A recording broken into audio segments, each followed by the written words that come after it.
Electric dipole क्या है? A pair are combination of equal and opposite charges separated by a smaller distance is called electric dipole. तो electric dipole एक arrangement है या pair है या कॉम्बिनेशन कह लो, जो कि इक्वल और अपोजिट चार्जेस से, जो किससे बना है? इक्वल और अपोजिट चार्जेस को एक स्मॉलर डिस्टेंस पर रखकर बनाया गया है। इस तरह से हम डिफाइन कर सकते हैं। 3 पॉइंट में डिवाइड किया हमने, equal and opposite magnitude, equal and opposite charges माने equal magnitude charges, second nature of both charges are opposite, and third separated by a smaller distance. तो an arrangement of equal and opposite charges, an arrangement or pair or combination of equal and opposite charges which is separated by a smaller distance is called electric dipole. Now electric dipole is an arrangement of equal magnitude charges but nature of both charges are opposite. So total charge of electric dipole will be 0 because charge is a scalar quantity, and when we sum plus q and minus q then we get 0. So net charge on any electric dipole will be always 0, but electric field cannot be 0 due to different location or different position of electric charge. चूंकि दोनों charge जो है इसमें अलग अलग position पर रखे हुए हैं, इस कारण से उनका अरेंजमेंट का नेट चार्ज तो 0 होगा। नेट चार्ज 0 होने के बावजूद भी इलेक्ट्रिक डायपोल की इलेक्ट्रिक फील्ड 0 नहीं होगी, क्योंकि प्लस क्यू और माइनस क्यू के अलग अलग इलेक्ट्रिक फील्ड होंगी, जिसके कारण इलेक्ट्रिक डायपोल की एक यूनिक इलेक्ट्रिक फील्ड का निर्माण होता है। तो इलेक्ट्रिक डायपोल माने ऐसा भी है कि जहां पर चार्ज 0, जनरली इलेक्ट्रिक फील्ड किसके कारण होती है? चार्ज के कारण, लेकिन नेट चार्ज 0 होने पर भी इलेक्ट्रिक फील्ड पाई जाती है। जैसे इलेक्ट्रिक डायपोल की इलेक्ट्रिक फील्ड होती है, लेकिन डायपोल का नेट चार्ज 0 होता है। Again, whole world is full of electric dipole. Some molecules are found naturally in the form of electric dipole like H2O, H2SO4, HCl, NaCl, NH3, etc. Because of center of electrons and protons are not coincide in these molecules. संपूर्ण ब्रह्मांड जो है हमारा electric dipole से भरा पड़ा है। Naturally बहुत सारे मॉलिक्यूल्स इलेक्ट्रिक डायपोल होते हैं, जैसे सामान्य NaCl हो गया, HCl हो गया, H2SO4 हो गया, NH3 हो गया, ये सभी नेचुरल इलेक्ट्रिक डायपोल हैं। लेकिन हमें इनका पता नहीं चलता, इनकी इलेक्ट्रिक फील्ड पता नहीं चलती। क्यों नहीं चलती?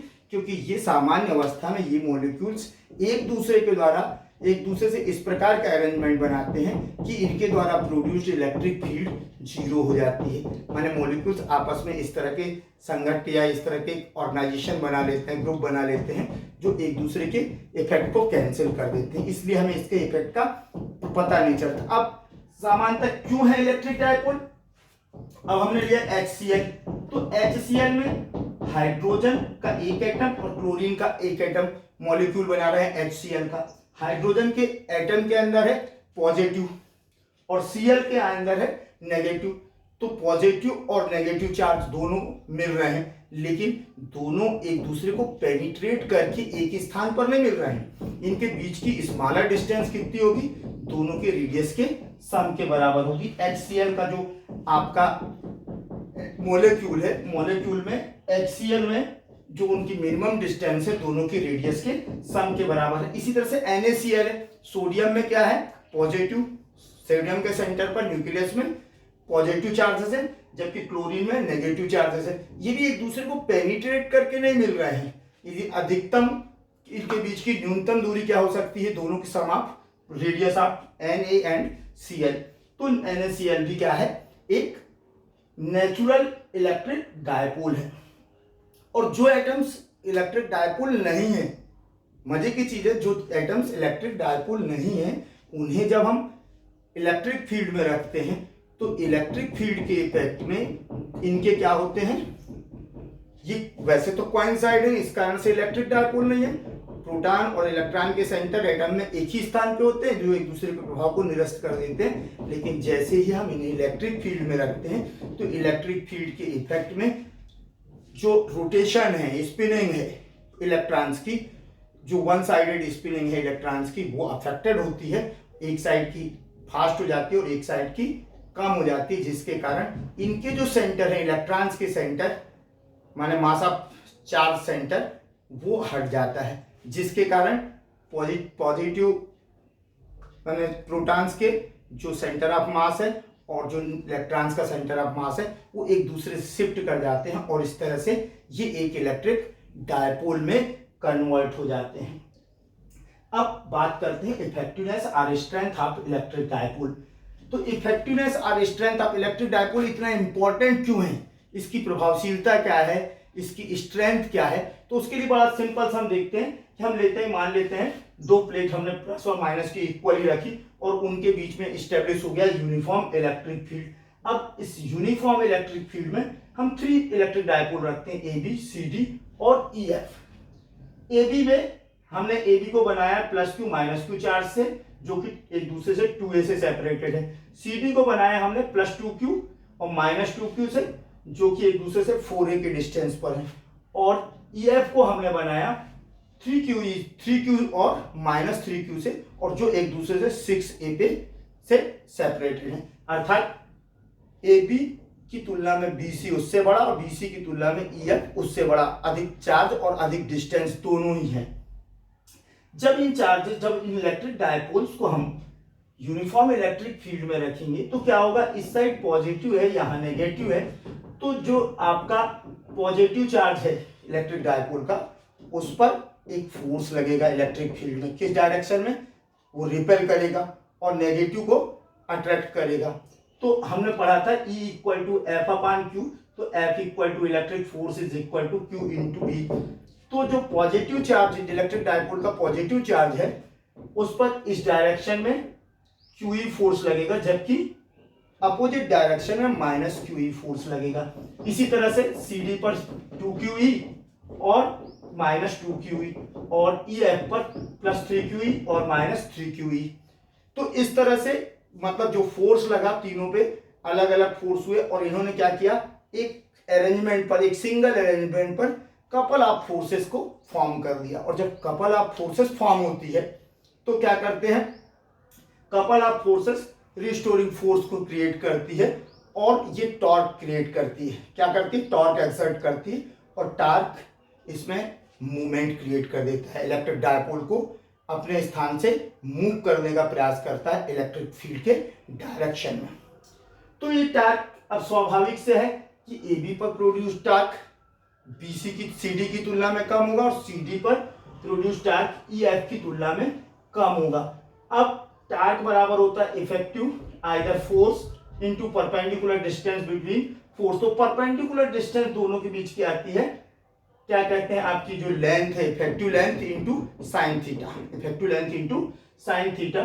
तो AB के लिए आपका मिल गया 2a QE sine theta, CD के लिए मिला 4a 2QE साइन थीटा, और tau EF equal to 6a into 3QE sine theta. जब हमने फाइनली निकाला तो AB पर टॉर्क जो लग रहा है 2a into QE sine theta, CD पे लग रहा 4 2a into QE sine theta, और EF पर लग रहा 9 into 2a into QE sine theta. E sine theta E सबके लिए यूनिफॉर्म है, सबके लिए बराबर है, साइन थीटा भी फिक्स है क्योंकि थीटा एंगल हमने समान लिया है।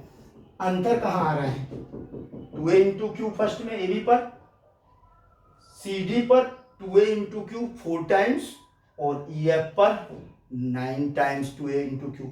माने डिफरेंस किसके कारण आ रहा है, इफेक्टिव लेंथ और charge, product of effective length and charge, magnitude of charge.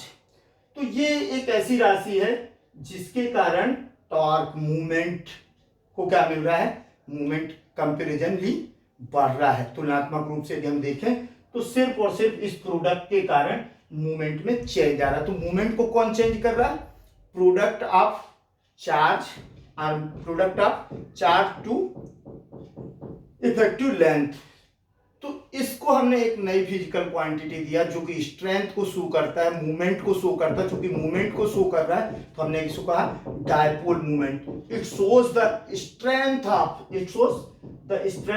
Electric dipole.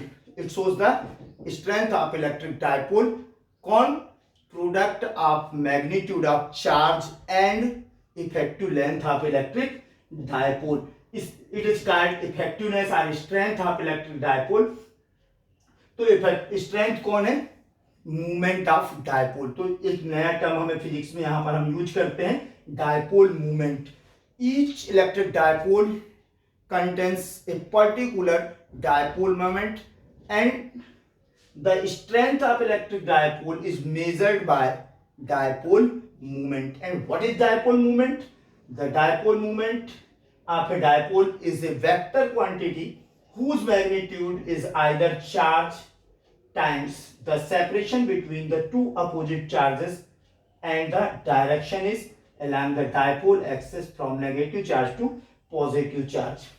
माने डायपोल मूवमेंट एक ऐसी सदिश राशि है, डायपोल मूवमेंट एक ऐसी वेक्टर क्वांटिटी है जो कि डायपोल मूवमेंट एक ऐसी वेक्टर क्वांटिटी है जो डायपोल में यूज्ड चार्ज के, आइदर चार्ज की, किसी एक चार्ज के कितने गुना होती है? इफेक्टिव लेंथ के टाइम्स होती है, इफेक्टिव लेंथ टाइम्स होती है।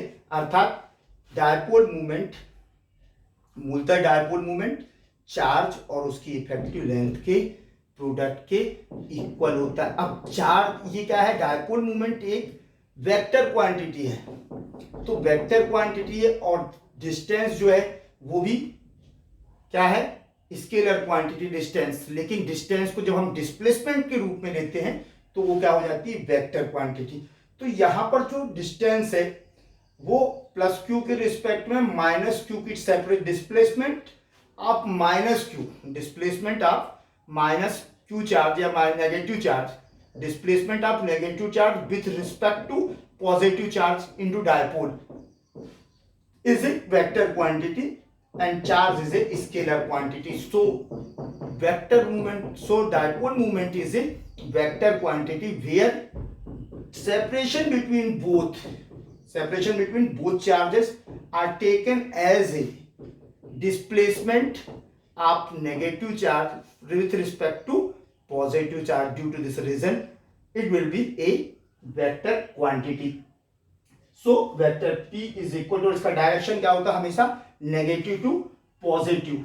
ये जो मूवमेंट है इसका नेगेटिव टू पॉजिटिव हो रहा है, ध्यान से देखो मूवमेंट क्या हो रहा है? Negative to positive. तो डायपोल मूवमेंट का जो डायरेक्शन होगा अपनी एक्सेस के रिस्पेक्ट में नेगेटिव टू पॉजिटिव होता है। और ये एक वेक्टर क्वांटिटी है जिसकी यूनिट होती है, चार्ज की यूनिट हुई कूलम और डिस्प्लेसमेंट की यूनिट हुई मीटर। तो डायपोल मूवमेंट की जो यूनिट है, एसआई यूनिट है, that is coulomb per metre. Next topic, point or ideal dipole. Point or ideal dipole, यदि हम जब क्यू चार्ज जो है उसको इन्फिनिटी की ओर टेंड्स करें और डिस्टेंस स्मॉलर जीरो की ओर टेंड्स करें, इस तरह से कि दोनों का जो डायपोल मूवमेंट है वो एक फाइनाइट क्वांटिटी हो। When q tends to infinity and 2a tends to 0 such a way that p is equal to q into 2a has a finite value, such a dipole of negligible small size is called an ideal dipole or point dipole। कई बार question किया जाता है ideal dipole में कि distance कितनी होना चाहिए, तो smaller in size, displacement between both charges are tends to 0 and charges on both will be tends to infinity, then it is called ideal or point dipole, electric dipole। और point or electric dipole को माने ideal dipole के लिए charge अधिकतम और distance minimum होने चाहिए। ये था आपका इलेक्ट्रिक डायपोल।